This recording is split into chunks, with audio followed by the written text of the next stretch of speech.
I'm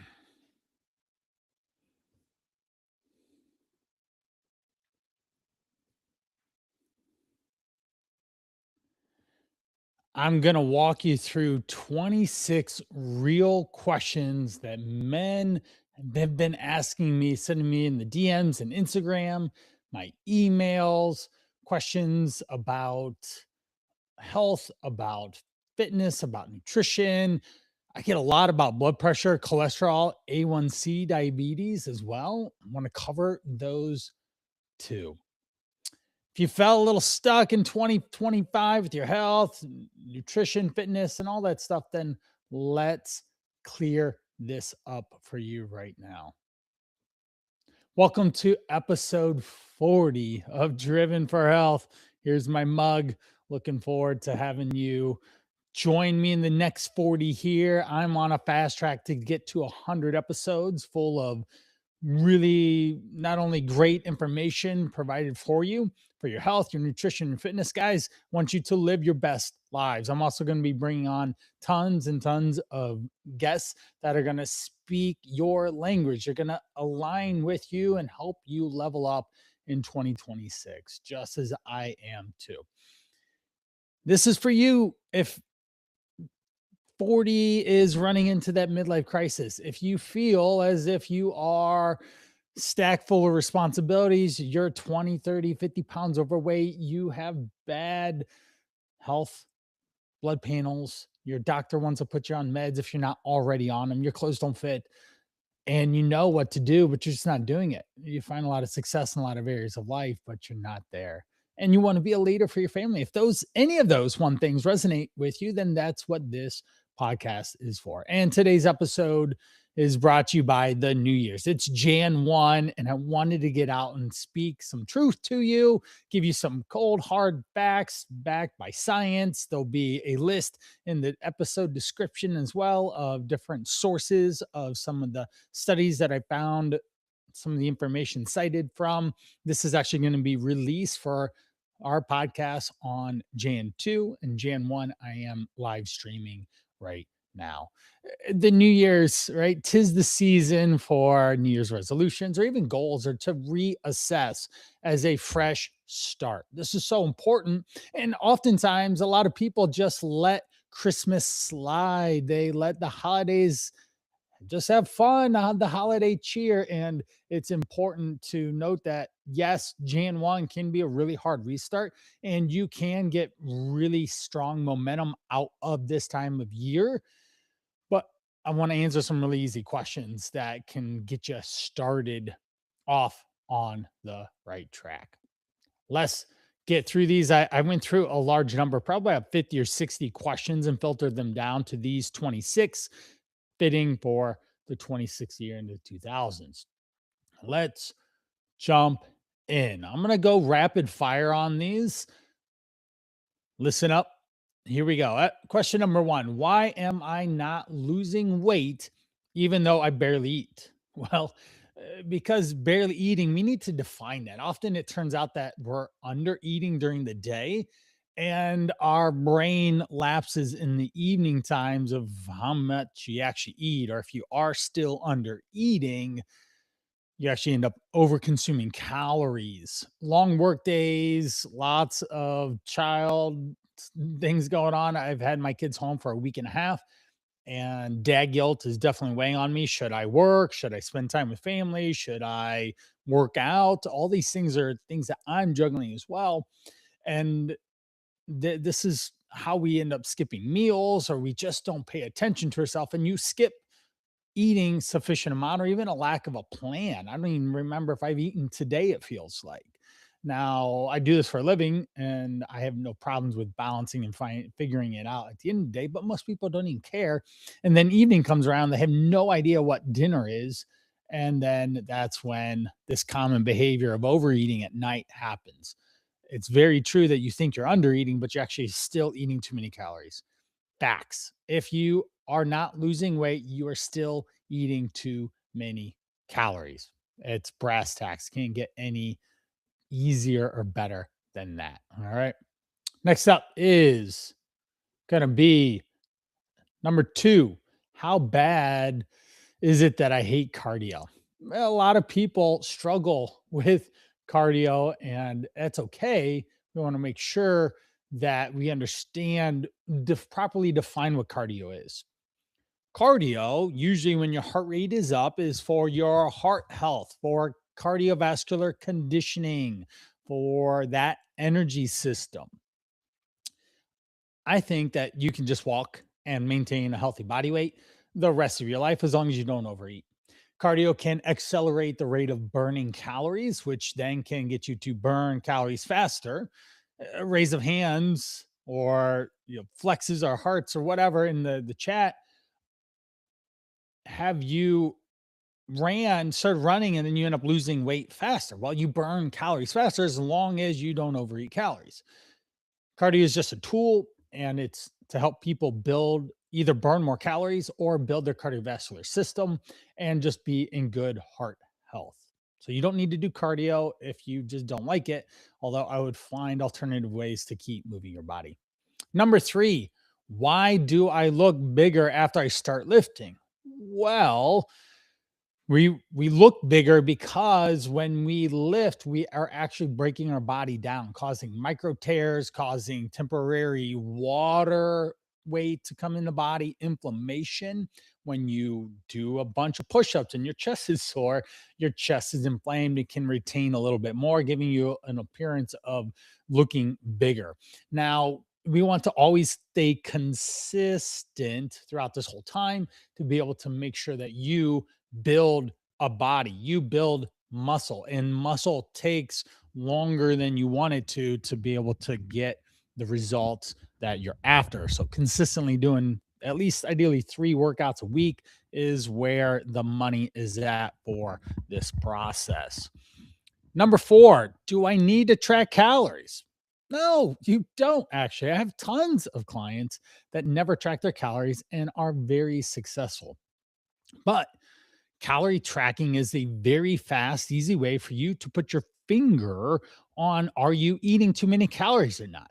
If you even grossly track it as approximately accurate, then you will have a much better understanding of how much you're eating, of how much you're putting in your mouth, of how balanced the meals and foods are. Even if you want to blanketly put a food down on a journal and write it down and just call it as a protein, a carb, a fat, a fiber, fibers, carb like vegetables, then you could see how balanced your meals are. It gives you a 30,000-foot view of how to manage your food. I will tell you, the people who track that work with me, the track, they learn so much faster because they are aware. If you have a bad experience tracking in the past, you likely didn't do it right.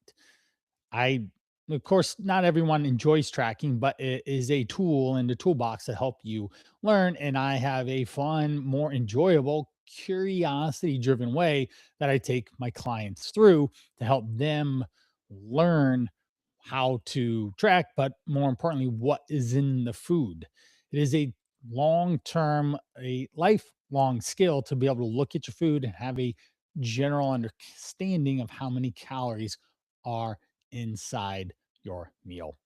It's just a phase that you can learn and move on. Question 5, why do I lose control around food at night? Well, we can go back to question number 1 about under eating calories in the day. If you want to know how many calories you should be eating, check out episode number 5.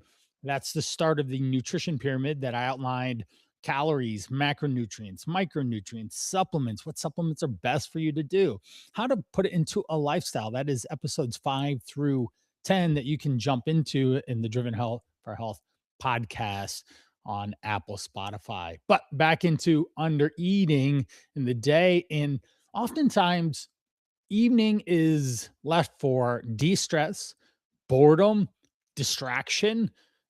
A lot of people don't do the nighttime right.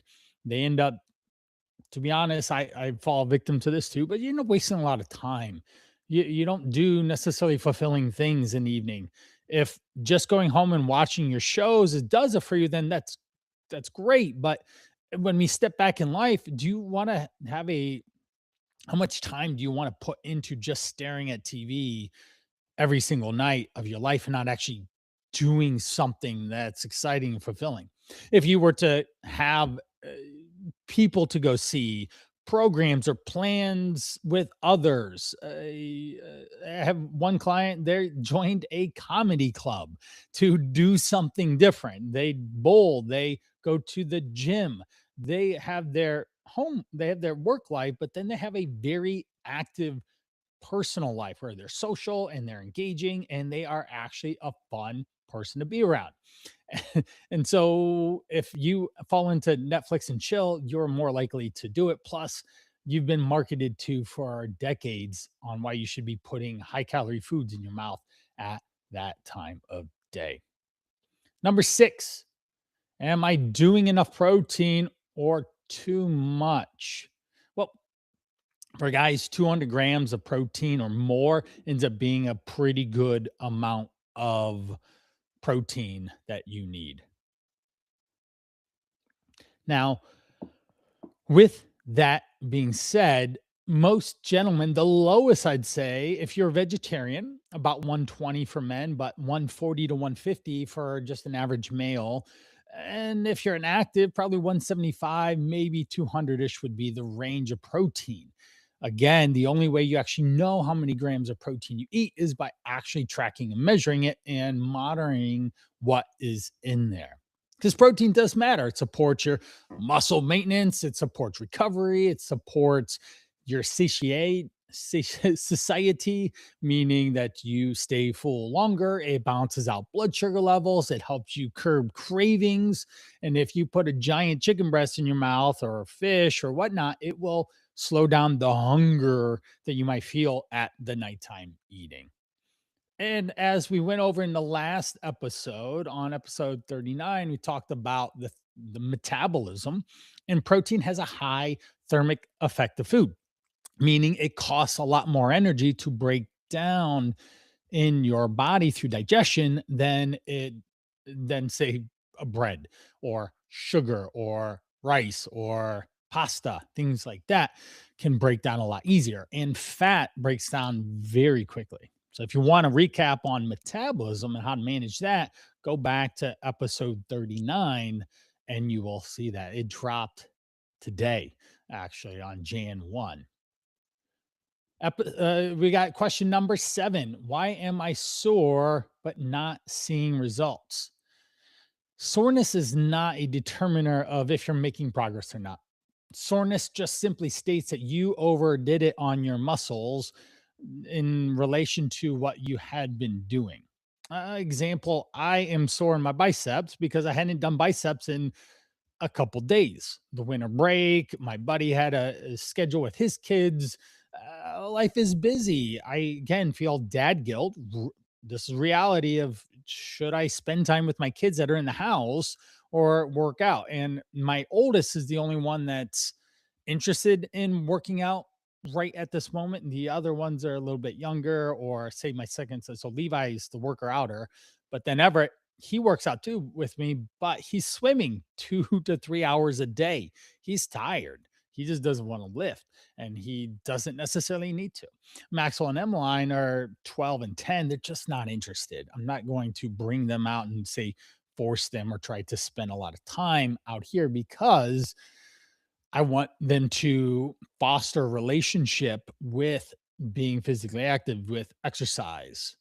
So I didn't work out a lot in the last week and a half because of the break, and plus I got unfortunately I was sick. I had something going on with my eye and congestion and all, which then resulted in me not feeling well, sleeping a lot, which was good, and then not working out. So I did lift some biceps and all and back, and I'm sore. But that doesn't mean that I grew muscle either.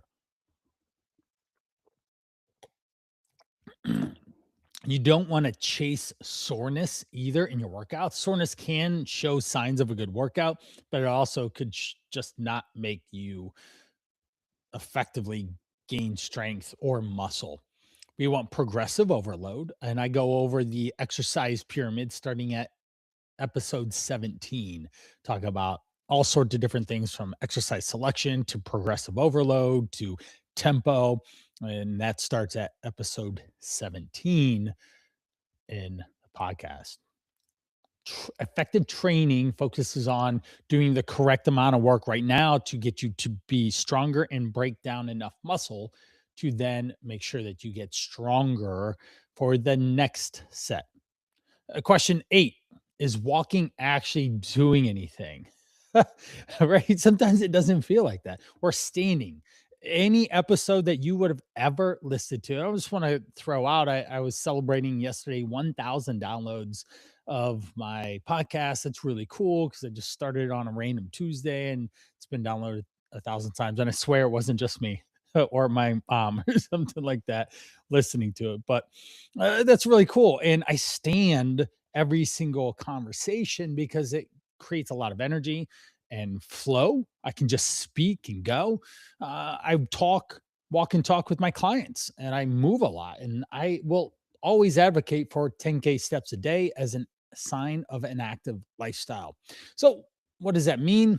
That means that yes, walking is a game changer. It's a cheat code for you keeping a slim waistline, keeping your blood panels in order, your A1C down, your blood sugar levels more stable, your cravings and hunger in balance.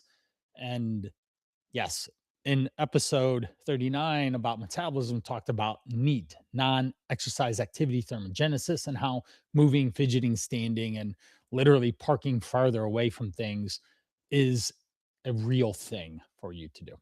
I'm a big fan of tracking steps. I have an Amaze Fit.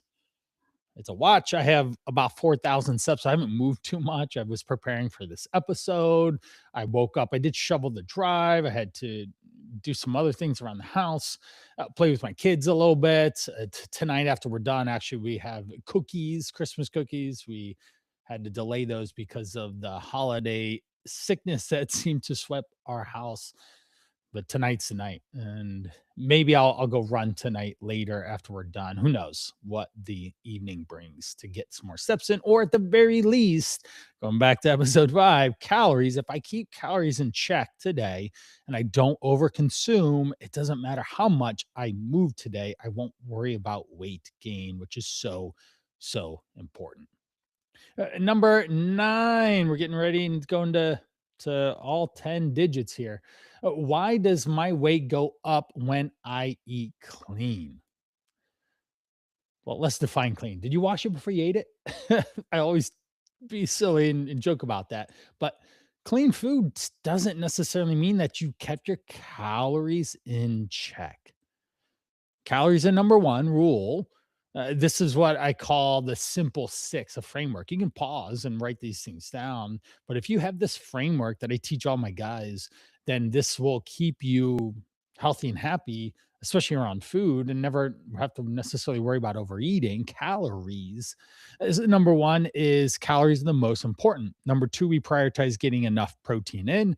Talked about that on episode 6 with macros, but we're generally trying to do about 40, 50, maybe 60 grams of protein per meal, depending on how frequently you eat your meals.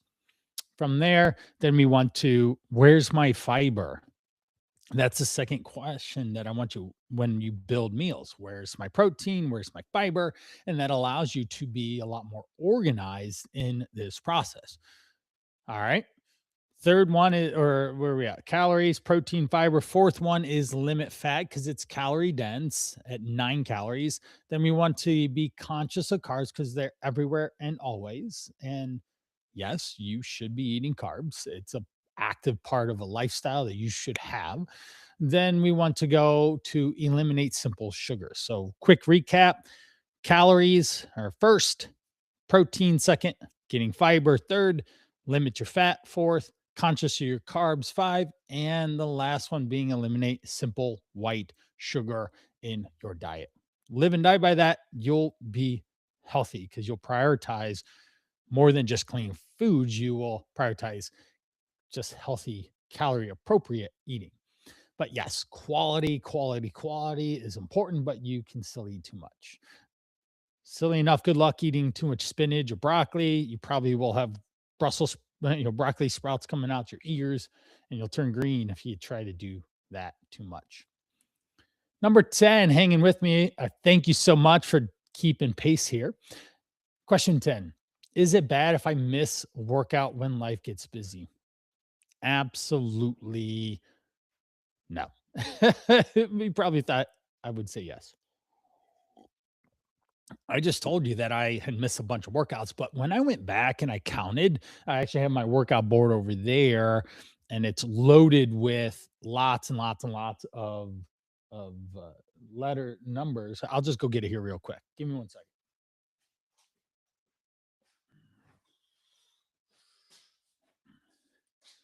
For you on the live stream or on the video on Spotify and or YouTube, wherever the video is, then here you go. This is my this is how I record my workouts. And now we're right here. If you can see this, I did on the first, third, fourth, fifth, eighth, 12th, 13th, 14th, 15th, 17th, 18th, 22, 29. I worked out that is 1, 2, 3, 4, 5, 6, 7, 8, 9, 10, 11, 12, 13 times in December. That is just under every other day. I didn't work out a lot in the last week, but over the course of the whole month, thumbs up. My biceps didn't appreciate it, as I said, because they are actually sore from the last workout because I hadn't gotten enough, say, consistent reps on them. But I am fine. Consistently working out across time is what we're going for. Missing 3 or maybe even 4 days in a row without intentionally working out, I think is just fine. 11. We'll go with the two pointer fingers for that one. Why do I lose motivation after 2 to 3 weeks? Well, if you're relying on motivation to be the thing, in other areas of life, you don't. You literally don't rely on motivation to show up to work on time and do a great job. You don't rely on motivation to be a parent, to guide your little children to be good humans. You don't rely on motivation to show up for your spouse all the time, right? Or your partner in crime. We don't want to rely on that. We need systems, habits, behaviors, and processes. And that's something that I spend an awful lot of my time building with my guys. And like literally anyone I've ever worked with for the last 23 years, we talk about how to make a healthy lifestyle more simplified into your everyday. Because so many people know what to do, but they don't do it. And once they understand better systems that produce long term outcomes, then they are happier and healthier. And that motivation is going to come and go. When it is there, yeah, definitely ride that motivation wave, ride the willpower wave as much as you can, but don't rely on it. 1, 2, 12. Why do I look better in the gym mirror than I do at home? Well, lighting, the post workout pump, your posture, right? You just got done lifting, you just feel better. Literally standing even an inch taller gets you a better looking physique, right? Because we stretch everything out instead of scrunching it up. Different angles, the lighting in there, and the giant mirrors and such. And if you're looking in your small bathroom with one light in it, then it's going to give you a different image. I also, whenever I have my guys take pictures, because we do before, during, and after pictures for the Call to Rise program, the 100-day fat loss challenge. In that, they have quarterly pictures to do, and I make sure that they do it consistently at the same time, in the same lighting and the same positioning as much as possible. So we have comparables between one time and another. All right. There's just a lot that goes into lighting. It can be flattering or fattering in a sense. Um, Plus, if you're a little more pumped, then you will also feel a little bit more jacked. Number 13. Am I gaining fat or muscle? Well, body weight isn't the first metric you want to look at in that situation. The scale doesn't tell the whole story. What does is a body fat measurement, but even more importantly, we can use those scales that you get on Amazon, but they're also getting powered by two AAA batteries, or even the Hume, Hume. You'll see, and it's got a hand thing, or we go to the in body that you'll find at a lot of commercial retail stores or gyms, such as Orange Theory has them. Then we can go to Bod Pods or DEXA Scan. Those two are some of the premium ways to monitor and measure body fat. Then those are going to give us more of an accurate. The further up the chain, or the more you pay for the test, the better off it is. But ultimately, the most important gauge is take pictures so you can see progress over time in the same clothing and good lighting without a bunch of black on, because black hides your body. And then if you do have one of those scales, it's an apples to apples measurement. So every time you step on it, it will give you a relative, relatable body fat or scale based on the last time you stepped on it. So recapping that, you're don't even judge the way you look with your eyeballs, but through a picture, and your clothing will tell you very quickly if you're making physical body composition changes. We're at 14. Why do I feel hungry all the time? Low protein, low fiber, poor sleep, high stress levels, they will drive hunger. If you sleep under 6 hours, it is a scientific fact that you will struggle losing weight. You're up longer, your body's stressed out, your hormones are doing backflips. Low protein, low fiber diets keep you hungry. A good example is McDonald's. McDonald's small fry and a cheeseburger is about 600 to 700 calories. That will leave you hungry in a very quick time, maybe even an hour. But if you eat a proper meal that we've talked about in the nutrition pyramid in episodes 5 through 11, then a balance of protein, vegetables, starchy carbs, you will feel way more full. Yeah, oftentimes I can get some guys eat so much food that they come up to 400 or 500 calorie meal and they're stuffed. I can't tell you how often that actually happens. Fill your plate with high volume foods at lower calories and you'll be fine. And you'll have more regularity in the bathroom. 15. Is it normal to be scared to eat more? Yes, because we've been told that move more, eat less, but eat less is in terms of overall calories, but not volume of food. My play is that I'm going to have you eat as many calories as I can, get you to eat a lot of lean protein and high volume, low calorie, fibrous foods. When you do that, you will feel more than sufficient and you will not be hungry, and your body will actually thrive. You'll have more regularity. Your fears around the scale going up and down will quickly be calm because I will be coaching you through that change in the process. All right. We want to make sure that we're consistently eating and being successful with breaking that relationship with food as well. 16, 1, and 6. Why do I always restart on Mondays? Well, if you live and die by that all or nothing, then yeah, you're going to break anytime a pebble gets in the way. You're going to trip over it and fall and get hurt, and then have to start over on Monday because it's by the time you start healing and feeling better. Well, I'm a big fan of a simple coin, a term that I coined. There we go. Middle gear mentality, something that I live by every day, something that I have my guys live by every day as well. So important for you to have that middle gear mentality. 17, do I need to work out every day to see results?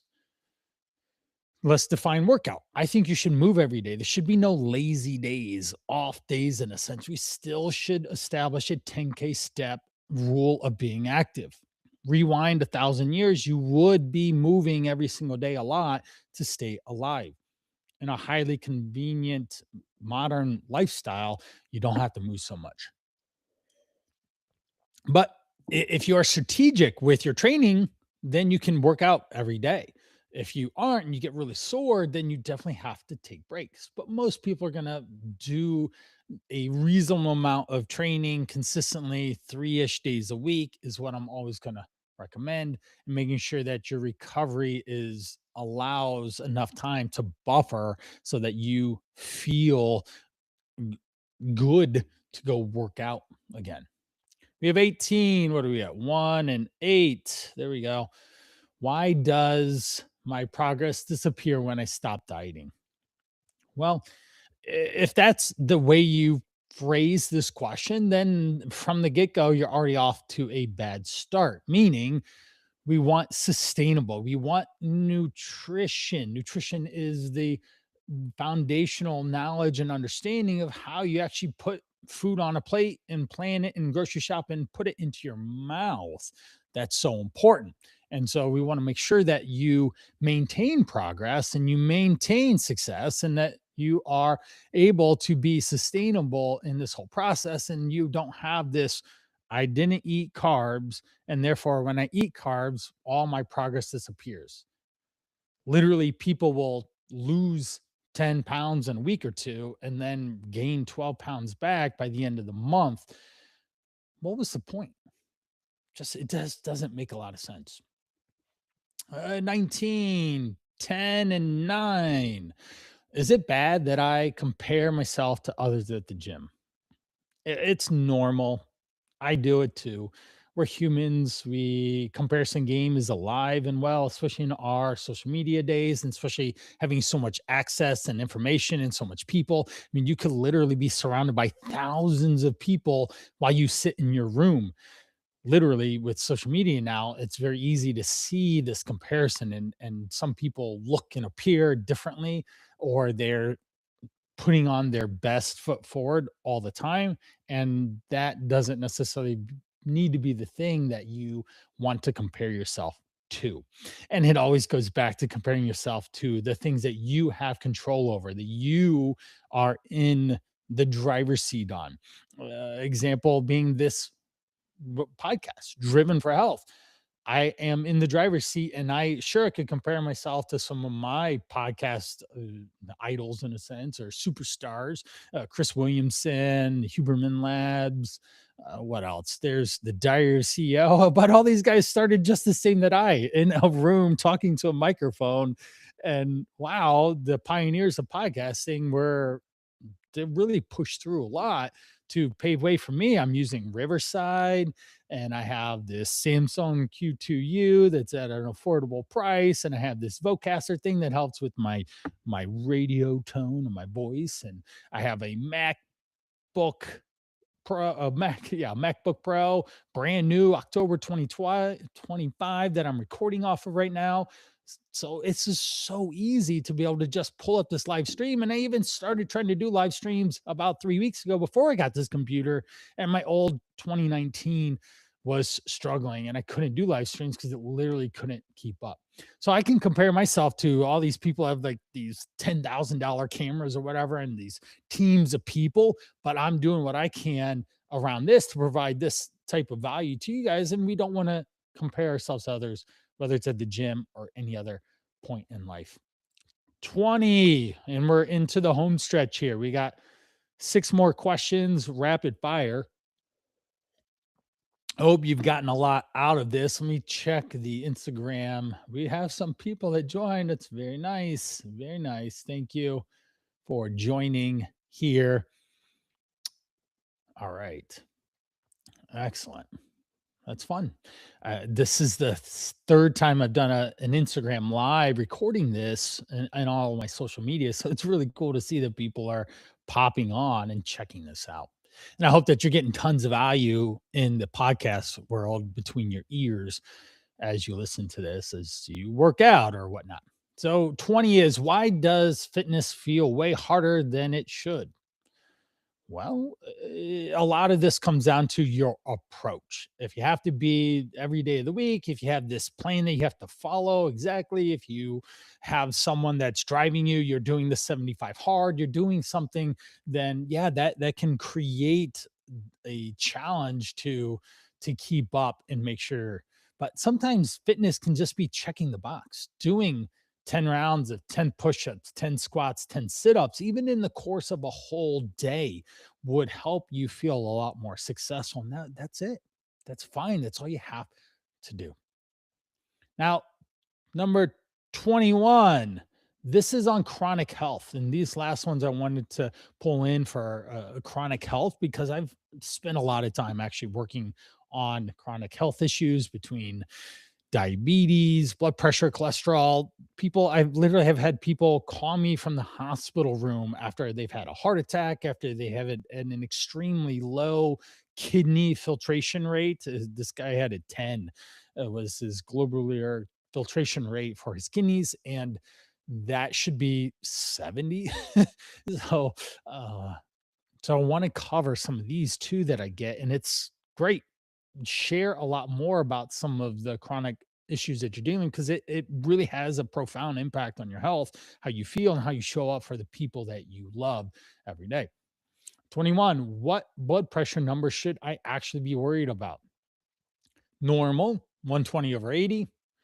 But once that top number starts to go over, say, 130, and the bottom number goes over 90, then we're starting to have problems. Okay. That's a big, if we're 140 over 90, you're in a very stage high two, excuse me, a stage two of high blood pressure. And your doctors are really going to talk about you being on medicine. What does that mean? The first number is your blood pressure at work when I'm moving and pumping. That squeeze of the heart is the pressure there, but then it relaxes, and the lower number is the pressure in your blood veins and all of it at rest. So you have a little more wiggle room on the top number from 120 to say 130, 140 before you really start getting pegged and your doctor will get on you. But the lower number at rest, when you go from 80 to 90, your doctor's really, we don't want the heart and the cardiovascular system working so hard when you are at rest. And well, if you can go get your blood pressure checked at the grocery store even, and if you haven't done that in a while, maybe you should just to get a pulse. You do want to sit down and rest for a little bit before you actually go and run the thing. You don't want to just like stroll up to the machine and get on there and boom, and it goes all that, right? And then it's higher than would be if you just sit for a minute or two and take some breaths. That was we got question 22. What A1C numbers count as pre-diabetic versus diabetic? Well, your A1C is a blood test number that shows the average blood sugar level over the last few months. A normal A1C is going to be 5.7 or below. Between 5.7 and 6.4, they put you in the pre-diabetic range. And those that go over the 6.4 are definitely a type 2 diabetic. You have that identity then. You are a diabetic, and you should be very concerned about your blood sugar levels and the quality of your food and all that. I've had some people up as high as 15. Now, you should be concerned at anyone in the pre-diabetic or diabetic range and want to do something about it. All right. So, the doctor will treat you with medicine usually or insulin, metformin, something like that. But we all know that a lifestyle change is important. You can change it through exercise and proper nutrition. And if you do have a weight issue, losing weight will help normalize that. And if you don't have a weight issue, then clearing up your food quality will, because you can be skinny and be a diabetic. It's a real thing because you just eat low quality food. And it wears on damage of blood vessels, kidneys, nerves, eyes, your feet, your circulation. Unfortunately, my grandmother, she actually lost two limbs from the knees down as a result of uncontrolled diabetes for probably 10 plus years that we just didn't know. 23. What cholesterol number should get my attention? Well, total cholesterol under 200 is normal and should be the goal that you want. Between 200 and 239, that's when we're in the borderline high. And above 240 and up is where it's very high. Okay.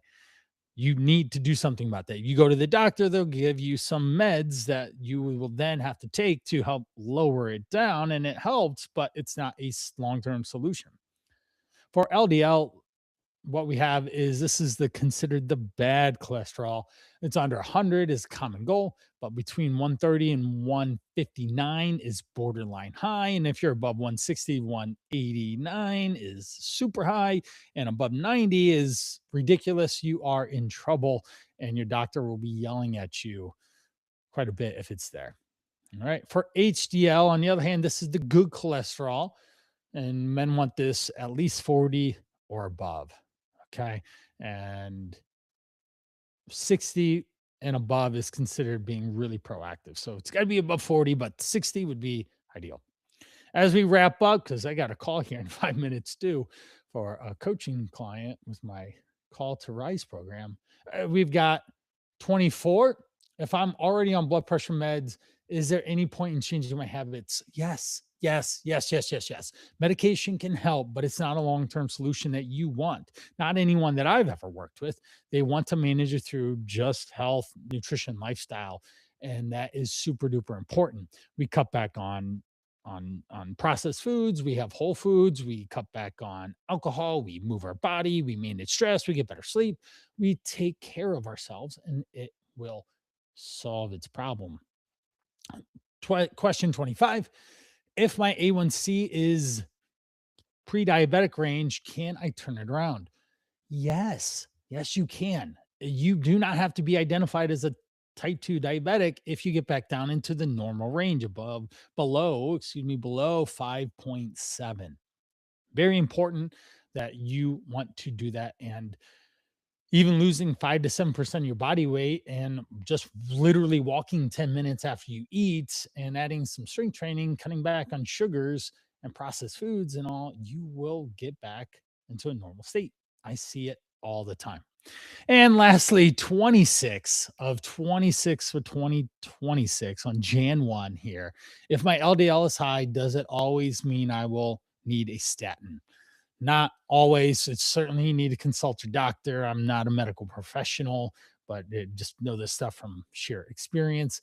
And what is important is that if you are proactively taking your health in control in your own hands and you're doing something about it, then you have more power and say on controlling it to lower it down. Now, if you've been at it, you actually have done every single thing you possibly can to get in the best health that you can be in, then and it's still high, then maybe you end up having to be medicated for a lot longer than you want.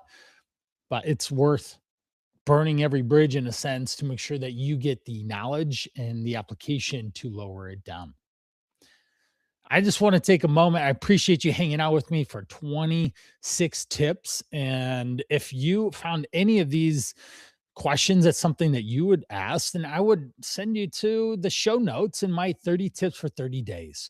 All right. And just want to throw this out there that I do have a sequence that allows you to get really easy, actionable tips that you can implement into your everyday. Literally, I have boiled it down to the basics of exercise, nutrition, good calorie recipes to enjoy for the family as well, on the go snacks, quick exercise routines, all sorts of things about ways to be strategic and tip seeking. So, check out the show notes, and that is the link will be there for my 30 tips in 30 days. For the love, even if you only just do 10, you'll be in that much better off of a spot. Want to be excited about episode 40. Most episodes literally don't make it past 3 or 4 episodes. And to get past 10 is a lot. And then have 1,000 downloads is even cooler. And to get to 100 is a milestone. And to get to 1,000 downloads per episode, which I'm working toward, I got 100 for 100, then that will be really thrilling and exciting. So I appreciate the time that you're spending with me in the journey. And if you listen to this and felt like the questions were talking directly to you, don't ignore it. Do something. Your body is a sign, your brain is a sign. They're saying that you need to do something different. Pick one of the questions today that really got under your skin, write it down and decide on a simple action that you can take to make it better. All right. There's 26 of them, and let's be successful here. All right. Episode 40, wrapping up for Driven for Health. I want to thank you for being here. Happy New Year in 2026. Thank you so much for joining me. And let's make this a just a super successful year. Thank you.